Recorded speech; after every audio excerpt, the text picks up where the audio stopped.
Welcome students the periodic पाठशाला। तो जैसे कि आप लोगों ने प्रीवियस लेक्चर में MHT-CET के थर्मोडायनामिक्स के न्यूमेरिकल देखे थे, तो आज हम लोग नेक्स्ट लेसन देखने वाले। तो आज हम लोग बात करने वाले हैं इलेक्ट्रोकेमिस्ट्री के फॉर्मूलास। जैसे कि हम लोग इस पैटर्न से पढ़ते हुए आ रहे हैं, पहले फॉर्मूला देन उस पर न्यूमेरिकल से फॉर्मूला न्यूमेरिकल से। तो आज हम लोग डिस्कस करने वाले हैं लेक्चर में इलेक्ट्रोकेमिस्ट्री फार्मूला। काफ़ी बच्चे बोल रहे थे सर इलेक्ट्रोकेमिस्ट्री हार्ड, तो मैं ये बोल रहा हूँ आज की फार्मूला सीरीज देखने का आपको इलेक्ट्रोकेमिस्ट्री में हार्ड लगेगा भी नहीं और आपके सभी क्वेश्चन आसानी से बनेंगे। तो चलो स्टार्ट करते हैं, ध्यान देना। तो फार्मूला MHT टॉपिक क्या है? इलेक्ट्रोकेमिस्ट्री। पहले टाइप का क्वेश्चन समझ।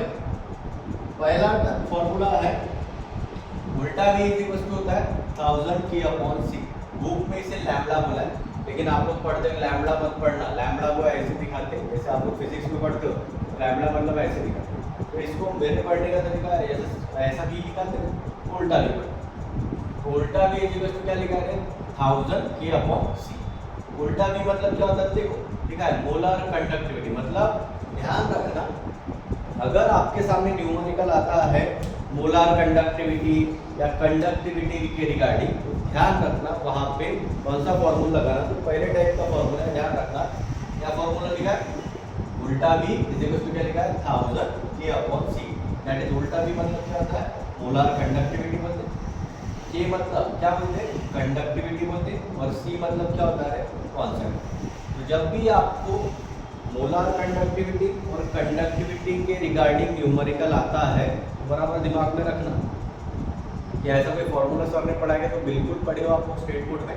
उल्टा V क्या होता है? 1000 K अपॉन सी। एक और चीज़ यहाँ पे क्लियर कर देता हूँ कि अगर फॉर्मूला में सुन लो बराबर, अगर ऐसे टाइप का न्यूमेरिकल आता है तो फॉर्मूला में किसी का यूनिट मीटर दिखता है, तो आप लोग क्या करना, सिंपल सी बात बता रहा हूँ, बराबर याद रखना।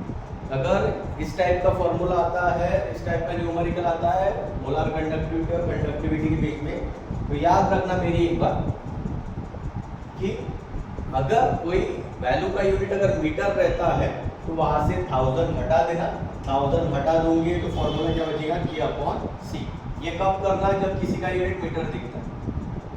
अगर सेंटीमीटर दिखा तो कोई टेंशन नहीं है, जो भी फॉर्मूला है उसको किससे मल्टीप्लाई कर देना? 1000 से। तो आपका कैलकुलेशन मैं इसलिए बता रहा हूँ, हर एक चीज लिखने से अच्छा जहाँ की पॉइंट्स है वहाँ मैं आसानी से बता दूँ। पहले टाइप का फॉर्मूला है वो सभी को क्लियर। जब भी आया मोलर कंडक्टिविटी, फिर से बोल रहा हूँ मोलर कंडक्टिविटी और कंडक्टिविटी के रिगार्डिंग न्यूमेरिकल, तो फॉर्मूला होता है 1000 K अपॉन सी। याद रहेगा आई होप। पहले टाइप का फॉर्मूला क्लियर। चलो सेकेंड फॉर्मूला तो सभी को आता है और आना ही चाहिए। इसके सिवाय बेसिक इलेक्ट्रिकल मेजरमेंट या इलेक्ट्रोकेमिस्ट्री का इलेक्ट्रिसिटी के कोई पार्ट नहीं पढ़ सकते। V तो आया, that's why this law is called as, कौन सा लॉ बोलता है? Ohm's law. ये सभी को पता होता है, ऐसा कोई नहीं है जिसको ओम्स लॉ आता नहीं। ध्यान रखना, ओम्स लॉ मतलब क्या होता है? V IR। V मतलब होता है वोल्टेज, I मतलब होता है करंट, R मतलब होता है रेजिस्टेंस। तो ध्यान रखना ओम्स लॉ सभी को पता होना चाहिए। V क्या होता है? IR। I hope second formula देखो लिखा ही है। V मतलब क्या होता है? वोल्टेज, उसका यूनिट वोल्ट V से डिनोट करते हैं। I तो सभी को पता है क्या होता है? करंट। करंट का यूनिट कोई ऐसा नहीं जाता नहीं, ampere, that is it. R मतलब क्या होता है? रेजिस्टेंस। रेजिस्टेंस का यूनिट क्या होता है? ओम। ये सेकंड टाइप का फॉर्मूला आई होप क्लियर सभी को। चलते हैं थर्ड टाइप के फॉर्मूले। रेजिस्टेंस का तीसरा formula R rho L upon E. ये फॉर्मूला 9, 10 से पढ़ते हुए आ रहे। रेजिस्टेंस ऐसे नहीं निकला, अगर रेजिस्टिविटी की वजह ये फॉर्मूला तब लगाना जब रेजिस्टिविटी दिया रहेगा, लेंथ दिया रहेगा और एरिया दिया रहेगा, और तब अगर आपको रेजिस्टेंस निकालने के लिए बोलेगा तो आपके पास फॉर्मूला क्या है? R होता है रो L upon A. That is R मतलब होता है रेजिस्टेंस, रो मतलब होता है रेजिस्टिविटी, एल मतलब होता है एरिया, सॉरी एल मतलब होता है लेंथ और ए मतलब होता है क्रॉस सेक्शन एरिया। उसी में चौथे टाइप का, अगर आपको कंडक्टेंस निकालने के लिए है और रेजिस्टेंस दिया है तो करना कुछ नहीं, रेसिप्रोकल लेना रेजिस्टेंस का, तो आपका G निकल जाएगा और G मतलब क्या होगा? कंडक्टेंस। तो देखो मैंने आपके लाइंस देखना, तो तो टाइप वाइज लिखा हुआ क्वेश्चन ताकि आपको आसान जाए कि किस टाइप से क्वेश्चन आता है। ये पहला टाइप यहाँ पे मेरी तरीके से फिनिश। तो पहले टाइप का क्वेश्चन है तो इसमें से आ सकता है पहला, दूसरा, तीसरा, चौथा। आई होप पहले टाइप के फॉर्मूले सभी को देखो सर। आई होप बराबर एक एक सब आराम से सभी चीज़ें, और मैं बोल रहा हूँ जितना जल्दी हो सके मैं सभी आपके लेक्चर्स आपको कवर करवा के देता हूँ, आसानी से एग्जाम बन जाएगा, कोई टेंशन मत लो। उसके बाद चलो चलते हैं सेकेंड टाइप का क्वेश्चन। क्वेश्चन में लिख के आएगा कंडक्टिविटी सेल। अगर ऐसे लिख के आया तो याद रखना कंडक्टिविटी सेल में सबसे पहले कांस्टेंट मेजर करते हैं, उस कांस्टेंट का नाम क्या है? Cell constant. नाम ही है कंडक्टिविटी सेल, तो कांस्टेंट भी कौन सा मेजर करोगे? Cell constant. सेल कांस्टेंट को किससे डिनोट करते हैं? बी से। बी का फॉर्मूला देखो क्या है? L/A। दैट इज L मतलब होता है distance between two platinum plate और A मतलब होता है क्रॉस सेक्शन एरिया ऑफ क्या होता है? प्लैटिनियम। ध्यान रखना। दूसरा फॉर्मूला अगर कंडक्टिविटी निकालने के लिए आया और साथ में सेल कांस्टेंट को करना कुछ नहीं, जो भी सेल कांस्टेंट का वैल्यू रहेगा उस वैल्यू को किससे डिवाइड करना? R। R का मीनिंग सभी लोग जानते हो, R मतलब होता है रेजिस्टेंस। रेजिस्टेंस के वैल्यू से डिवाइड करना तो आपका क्या निकलेगा? K। और K यहाँ पे लिखा है क्या होता है? कंडक्टिविटी। तीसरा फॉर्मूला कभी मोलर कंडक्टिविटी निकालने के लिए बोलता है तो करना कुछ नहीं, सेम फॉर्मूला जो पहला पढ़े, उल्टा V क्या करना है? 1000 K/C। C मतलब कॉन्सेंट्रेशन, ये तो कितने बार पढ़ जाए। ये सेकेंड टाइप का क्वेश्चन। जब भी कंडक्टिविटी सेल से आए पहले कांस्टेंट मेजर करते हैं, जिस कांस्टेंट का नाम होता है cell constant. B = L/A। That is B मतलब होता है सेल कांस्टेंट, L मतलब होता है distance between two platinum plate. वैसे ही आप लेंथ मत बोलो, L मतलब बोला है डिस्टेंस बिटवीन, किसके बीच में डिस्टेंस? दो प्लैटिनियम प्लेट। जब स्केट बोर्ड पे पढ़े थे तो डायग्राम ये सब चीजें जानते। A मतलब करता है क्रॉस सेक्शनल एरिया।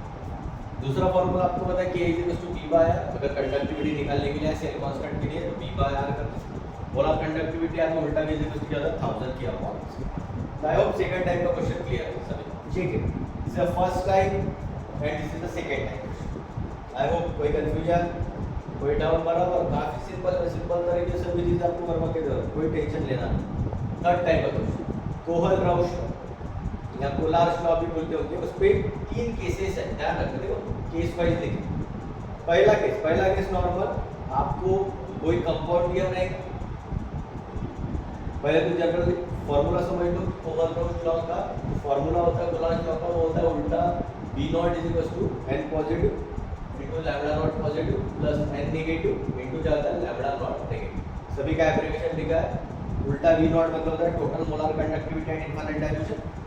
N पॉजिटिव लिखा है number of moles of cation, N negative मतलब होता है number of moles of anion, λ0 positive मतलब होता है molar ionic conductivity of cation और λ0 नेगेटिव मतलब होता है molar ionic conductivity of anion. ये सिंपल तरीका। कंपाउंडिंग कोई केस मैंने करवा दिया, कोई भी केस देखना, इसके लिए कोई स्टैंडर्ड फार्मूला नहीं है, जो केस देगा उसके हिसाब से फार्मूला लेंगे। जैसे यहाँ CaCl2 दे तो डिसोसिएट करना, फिर कैसे लिखना, किसके लिए निकालना? CaCl2 डिसोसिएट करना तो आता है सर, बड़े हैं सभी चीज़ें। यहाँ कुछ नहीं मतलब 1 2 था तो 2, फिर यहाँ लिखेंगे 1 into Ca को कैसे लिखना है? λ0, ये इसी के फॉर्मूला। पॉजिटिव किसके पास है? Ca के पास। कैसे निकाल λ0 Ca2 positive plus 2 into λ0 negative किसके पास है? λ0। ये पहला टाइप। दूसरे टाइप का क्वेश्चन तो बहुत इजी। दूसरे टाइप के क्वेश्चन में क्या आएगा? 3 वैल्यूज दिए रहेंगे और कोई भी एक वैल्यूज को चाहिए। देखो यार Ax का वैल्यू दिया, By का वैल्यू दिया और Cz का, और निकालना क्या है? AB निकालना। ध्यान रखो, मेरी एक बात याद रखना है, आपको कोई नया पार्ट करना नहीं है। जिसकी ज़रूरत है सुन लो, जिसकी ज़रूरत है उसको प्लस करना है। मतलब A और B की ज़रूरत है तो A और B का वैल्यू प्लस करना है, और जिसकी ज़रूरत है उसको जरूरत नहीं उसको छोड़ देने का नहीं, जिसकी ज़रूरत नहीं है उसको क्या करना है? A और B की ज़रूरत थी तो Ax + By उसको प्लस किए, इसकी ज़रूरत है एक्स्ट्रा कर दो तो माइनस करना Cz। तो ये आपका सेकंड केस है। सेकंड केस तो बहुत आसान है, क्वेश्चन आया था, क्वेश्चन सीरीज में क्वेश्चन कराऊंगा तब आपको समझ में। केस 3 में हो सकता है आपको अल्फा निकालने के लिए बोला। अल्फा मतलब होता है डिग्री ऑफ डिफ्यूजन। अब याद रखना अल्फा के फॉर्मूले में क्या कन्फ्यूजन ज़्यादा होता है पेपर के। मैंने दूसरा भी एक तरीका बनाया, कभी अगर मान लो टाइम पे फॉर्मूला नहीं याद है, न्यूमेरिकल सॉल्व करना है तो कैसे करना? अल्फा निकालना है तो वैल्यूज देखना। देखो लिखा है lower value divide by higher. तो छोटा वैल्यू रहेगा तो उल्टा भी एट सी करेगा, तो बड़ा वैल्यू रहेगा तो उल्टा भी एट नॉट। हो सकता है कभी क्या आपसे या मेरे से भी कभी कभी गलती हो जाए, तो ध्यान रखना जब भी अल्फा निकालने के लिए आए इलेक्ट्रोकेमिस्ट्री में, तो अल्फा मतलब होता है डिग्री ऑफ डिसोसिएशन। फॉर्मूला याद नहीं आया तो कोई टेंशन लेना मत, तो छोटा वैल्यू रहेगा वो न्यूमरेटर में रखना, जो बड़ा वैल्यू रहेगा वो कहाँ रखेंगे, डिनोमिनेटर में। दोनों का रेशियो लेना तो आपको क्या मिल जाएगा, अल्फा। उसमें और एक पूछते डिग्री ऑफ डिसोसिएशन कांस्टेंट निकालने के लिए, दैट इज के। के ऑलरेडी हम लोग पढ़े हैं ionic equilibrium, formula alpha square into C. ये कहाँ पढ़े थे, आयोनिक में, डिवाइडेड बाय 1 माइनस क्या करना, अल्फा इस केस में। ध्यान रखना 3 केसेस है ओहलरॉफ लॉ में, ध्यान रखना तीनों केस काफी आसान है और तीनों केस पे क्वेश्चन आए, आप लोग देखना। हम लोग क्वेश्चन सीरीज करेंगे उसमें देखिए। तो आई होप पहले टाइप के क्वेश्चन, दूसरे टाइप और तीसरा टाइप देख, आई होप 3 टाइप के क्वेश्चन सभी को किए। कोई कंफ्यूजन होगा देख लो, याद देख सॉरी क्वेश्चन आपके सामने, फॉर्मूले आपके सामने है, उसके बाद आगे बढ़ो।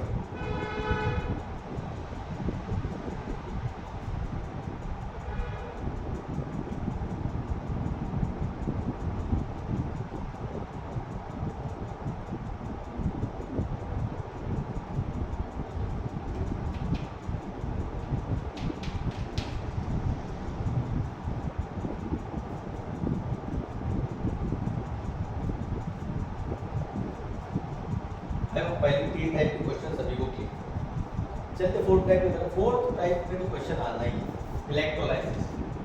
2 फॉर्मूले के, 1 सॉल्यूशन के लिए और 2 सॉल्यूशन के लिए। सिंगल सॉल्यूशन के लिए क्वेश्चन आया, कुछ फॉर्मूला क्या लगेगा, W = R into time in second. याद रखना फॉर्मूले में ही वैसा है कि टाइम आपको हमेशा इसमें वैसा करना है, सेकेंड डिवाइडेड बाय 96500 इनटू क्या लिखना है, मोल रेशियो इनटू क्या लिखना है, मोलर मास। ध्यान रखना फॉर्मूला W क्या रखेंगे, I into T upon 96500 into mole ratio into molar. Mole ratio कैसे निकलेगा क्वेश्चन में हम लोग पढ़ेंगे, सब चीजें मोलर मास दिया रहता है। I का मीनिंग सभी को होता है करंट होता है, T मतलब होता है टाइम, W मतलब क्या होता है, मास। तो ये एक सॉल्यूशन के लिए है ये वाला फॉर्मूला। अगर मान लो एक से ज़्यादा सॉल्यूशन है, 2 सॉल्यूशन के लिए, तो फॉर्मूला क्या होगा, WA अपॉन W जो भी सॉल्यूशन दे रहेंगे इज इक्वल टू क्या, मोल रेशियो A, ऐसे निकालना मैं बताऊंगा क्वेश्चन में, इनटू मोलर मास है divided by mole ratio B into क्या होता है, मोलर मास। याद रखना इलेक्ट्रोलाइसिस में 2 फॉर्मूला, 1 सॉल्यूशन के लिए और एक 2 सॉल्यूशन। तो आई होप इलेक्ट्रोलाइसिस आसानी से क्वेश्चन बन जाए, कोई टेंशन नहीं। ये 4th टाइप का क्वेश्चन, ठीक। चलते हैं 5th टाइप के। 5th नर्स इक्वेशन आ सकता है, नर्स इक्वेशन आपको पता होना चाहिए। याद रखना आपके सिलेबस में और आपको पूछेगा ही पूछेगा 25 डिग्री सेल्सियस, तो टेंशन लेना, क्योंकि अगर 25 डिग्री, क्या रीजन है सर 25 डिग्री सेल्सियस के लिए पूछेगा, यस क्योंकि समय भी उतना ही रहता है, तो क्वेश्चन थोड़ा सा लेंदी जाता है, जल्दी जल्दी सॉल्व हो पाए आपसे। तो याद रखना 25 डिग्री सेल्सियस की स्टैंडर्ड कंडीशन, इसलिए आप लोग उसके बारे में कंफ्यूज मत हो कि सर और कोई किसी के लिए नहीं आ जाएगा। हो सकता है ऐसा क्वेश्चन प्रेडिक्ट कर सकते हैं, तो टेम्परेचर चेंज कर देंगे तो फॉर्मूले के फॉर्म में क्वेश्चन बना सकते हैं, तो वो एक वहाँ पे पॉसिबिलिटी हो सकती है। लेकिन अगर उसको न्यूमेरिकल पॉइंट ऑफ व्यू देना है तो वो आपको 25 डिग्री सेल्सियस पे ही क्वेश्चन देगा। ये 25 डिग्री सेल्सियस का फॉर्मूला बराबर याद रखना, ई से इज इक्वल टू क्या लिखा है, ई नॉट से minus 0.0592 upon n log to the wasted concentration of product upon concentration of reactant। Clear application लिखा, ई मतलब ई सेल का नाम अलग अलग, ईएमएफ भी बोलते हैं, वोल्टेज ऑफ द सेल भी बोलते हैं, सेल पोटेंशियल। ई सेल को अगर नॉट लगा तो कुछ नहीं, नॉट मतलब होता है standard condition, standard EMF, standard voltage या standard cell potential. E naught cell कैसे निकालना है तो क्वेश्चन में बताऊंगा, लेकिन जनरल फॉर्मूला लिखा है ई नॉट राइट हैंड से माइनस से करना ई नॉट लेफ्ट हैंड से। एन का वैल्यू आपको कैलकुलेट करना आएगा वहाँ पे, प्रोडक्ट अपॉन रिएक्टेंट रिएक्शन बनाएंगे, आपका क्वेश्चन रिएक्शन दिया रहेगा मैक्सिमम, अगर CET है एंट्रांस है तो आपको बनाने के लिए बहुत कम बोल सकते हैं, आपको रिएक्शन दिया रहेगा, उसमें आपको नॉर्थ इक्वेशन पे क्वेश्चन आता है 25 डिग्री सेल्सियस पे ही आएगा, उसके बारे में आप टेंशन मत लो।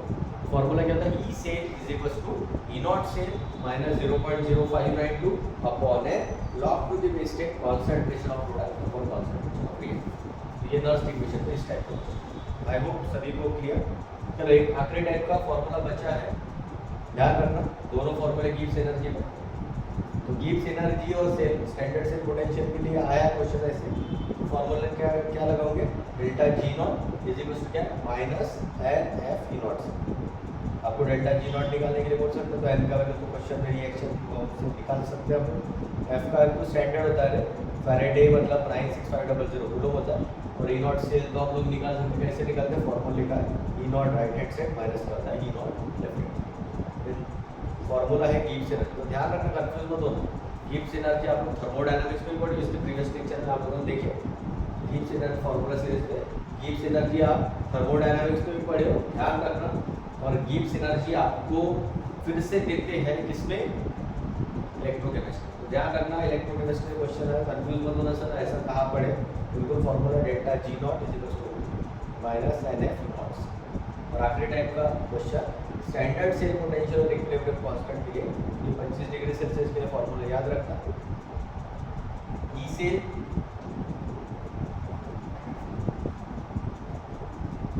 स्टैंडर्ड सेल तो क्या है फॉर्मूला, ई नॉट से इज इक्वल टू क्या है 0.0592 अपॉन है लॉग टू द वेस्टेड की। सभी का मीनिंग पता है, ई नॉट से तो लिखा है स्टैंडर्ड ही है, एन का meaning number of moles of electron after dissociation, और ये मतलब तो कितने बार पढ़ा चुका कि मतलब यहाँ लिखा है क्या होता है इक्विलिब्रियम कांस्टेंट।